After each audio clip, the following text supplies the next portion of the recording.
제2장 법원의 입장에서 본 파상관제인의 재산환가에 대해서 한번 보겠습니다. 법원의 시각입니다. 제1절 파상관제인에게 기대되는 역할. 첫째, 공평한 청산을 도모하기 위한 재산의 신속하고 적정한 한가. 공평, 신속, 적정.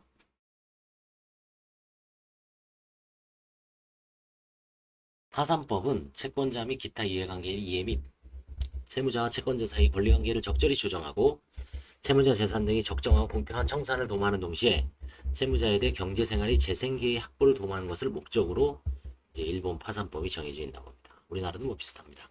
법원이 선임하는 파산관제인에 의해 파산 절차가 수행되고 그리고 파산제도에 속하는 재산의 관리 처분권은 파산 절차 개시, 일본은 파산 절차 개시라고 합니다. 우리는 파산 선고라고 하죠.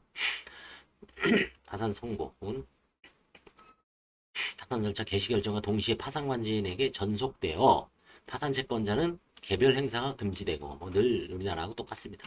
강제 집행도 금지되며 이미 되어 있는 강제 집행은 실효가 되죠. 똑같습니다. 재단 채권자는 파산 절차에 의하지 아니하고 파산 재단부터 수시로 변제받을 수 있으며 강제 집행 등 금지되며 이미 되어 있는 강제 집행은 실효된다. 이게 사실 번역이 거의 정확하죠. 수시로 이거 개제라고 돼 있지만 이거 오타라는 건 알 수 있죠. 굳이 일본 책을 안 봐도 수시로 변제를 받을 수 있으나 그렇죠? 얘네도 아마 이거 이제 착각을 해나 봅니다. 거의 뭐 쭉 읽고 추행되고 그렇죠? 파산 절차가 추행되고 수행되고 그렇죠? 숫자를 읽는데 이걸 아마 추자로 잘못 보는 것 같아요.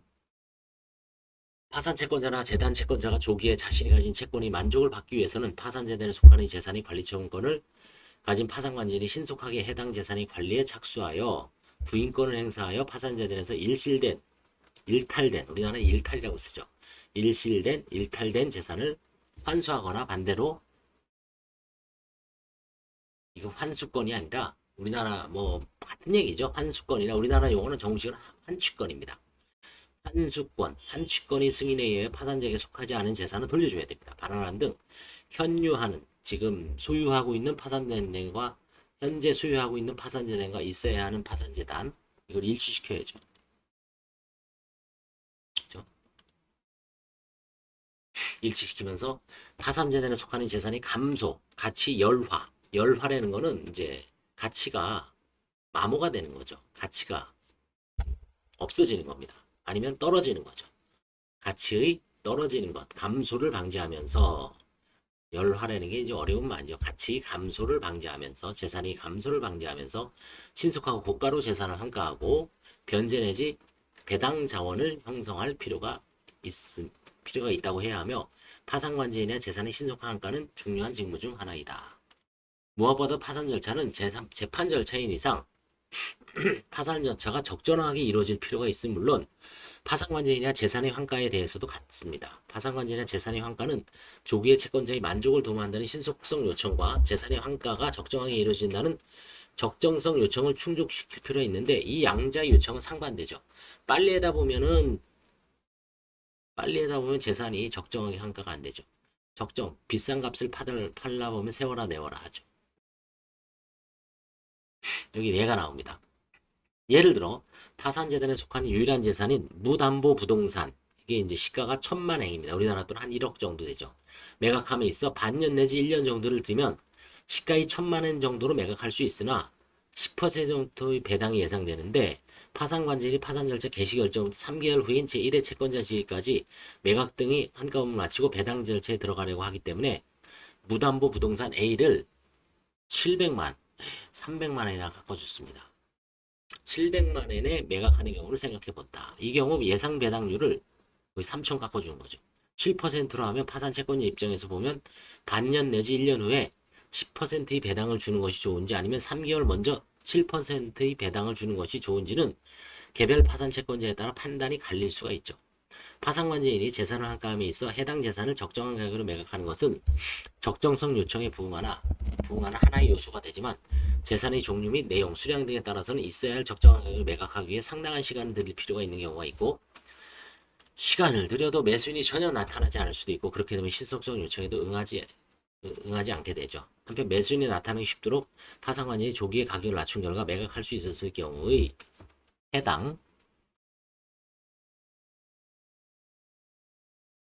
파산관계인의 재산의 환가는 적정성과 신속성이라는 게 상반되게 되는 요청에 응하면서 실시할 수 있는 것이며 이 두 가지 요청만 충족하면 충족하다는 것도 아니죠.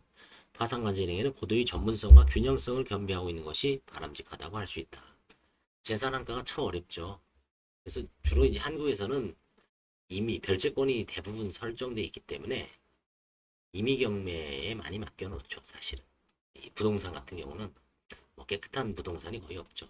뭐 간혹 이제 임의 경매가 없고 최근에 이제 빌라왕 이런 사건에 있어서는 선순위 근저당권이 없는 상태에서 그냥 세입자만 있는 경우도 있죠. 수십 채가 있습니다. 그런 부동산은 경매를 굳이 할 필요가 없죠. 그거는 이제 적절하게 공고 매각을 해야 되는데 지금 시장이 시장인 만큼 나타나질 않아요. 워낙 매물이 많아서 경매도 지금 상당히 세월아 내월합니다. 그만큼 물건이 많이 쌓여서 그렇겠죠. 결국 경매도 하나의 시장인데 수요와 공급인데 물건이 많이 풀리니까 뭐 가격이 떨어지면서 그 소비자, 경매 매물의 소비자, 수요자 입장에서는 뭐 급할 거 없죠. 이거 저거 보면서 그쵸? 떨어지기만을 기다리면서 여기저기 이 물건 저 물건 그쵸? 부동산을 살까 아파트를 살까 빌라를 살까 어제 또 나오는 데모하는 레지던스를 살까 레지던스 그쵸? 건축법이 적용을 받고 주택법이 적용을 받지 않아서 이거 다 지금 숙박업만 해야 되는데 레지던스에서 자가 오피스텔처럼 하려면 전환을 해야 된답니다. 안 해주니까 이제 막 데모하죠. 주택으로 인정해달라. 그래서 이 매각이 상당히 어렵습니다. 적정성과 신속성을 동시에 만족하기란 하늘의 별따기라고 봐야죠. 그 다음 두 번째, 이해 내지 권리관계의 조정. 재산이 적정하고 신속한 환가라는 중요한 직무를 수행함에 있어서는 파산관계인은 파산법 제1조의 채권자 및 그 밖의 이해관계인 이해 및 채무자와 채권자 사이 권리관계를 적절히 규정하는 직무도 수행해야 합니다.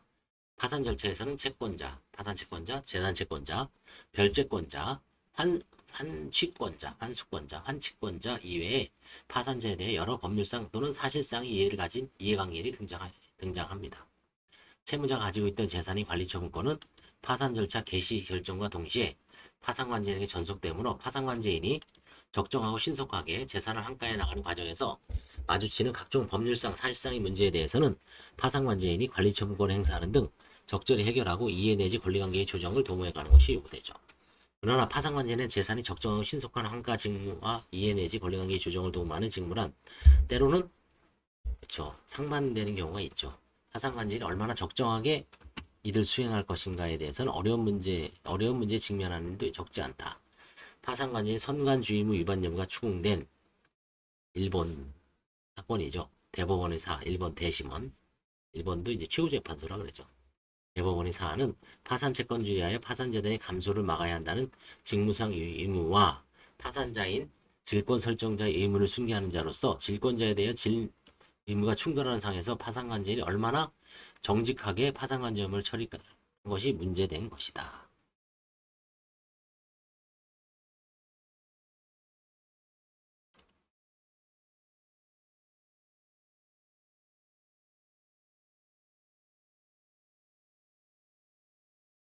채무자의 경제생활의 회생, 재생이죠.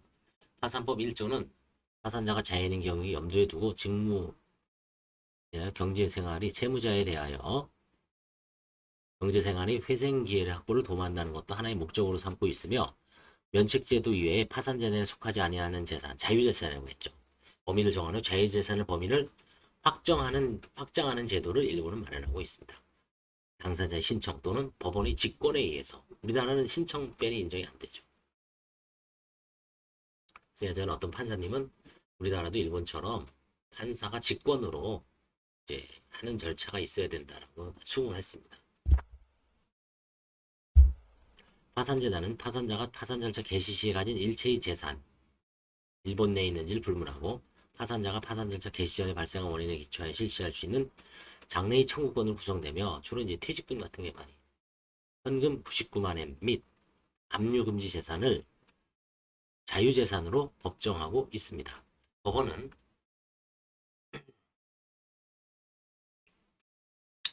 파산자의 생활 상황, 파산 절차 개시 당시 파산자가 가지고 있던 법정 자유재산의 종류 및 금액, 파산자가 수입을 얻을 전망 및 그 밖의 사정을 고려하여 신청에 의해 또는 직권으로 자유재산의 범위를 확장할 수 있습니다.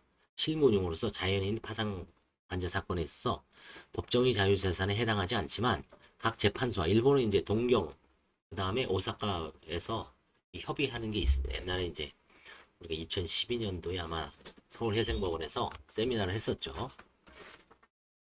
세미나가 아니라 이제 관쟁이 간담회에서 어떤 판사님이 이제 발표한 자료가 지금도 아마 있을 겁니다. 한 10년 지났지만, 11년 지났지만, 뭐, 일본은 이제 뭐 이렇게 정해서 그 이해하면은 다 포기하고,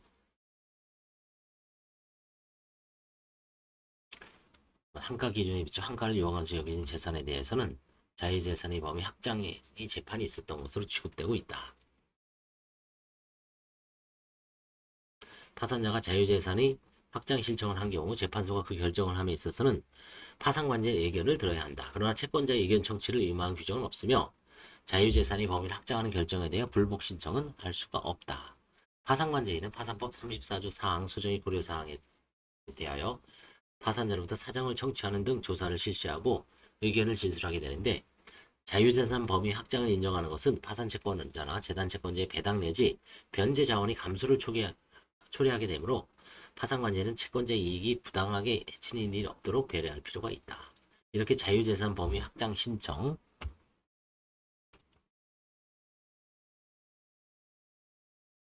사정이 있는 경우 파산관제인 진술한 의견은 총채권자를 위하여 재산을 신속하고 적정하게 한가하여 공평한 청산을 도모하는 파산관제인의 직무와 채무자의 경제생활 회생기회 확보를 도모하는 파산관제인의 직무가 충돌하는 경우를 할 것이나 파산관제인이 얼마나 적정하게 균형 있게 파산을 실시한 것인을 추궁받게 된다고 합니다.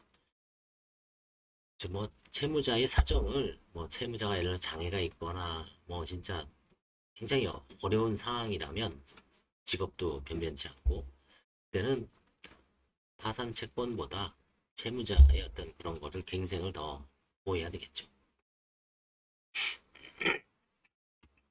감사합니다.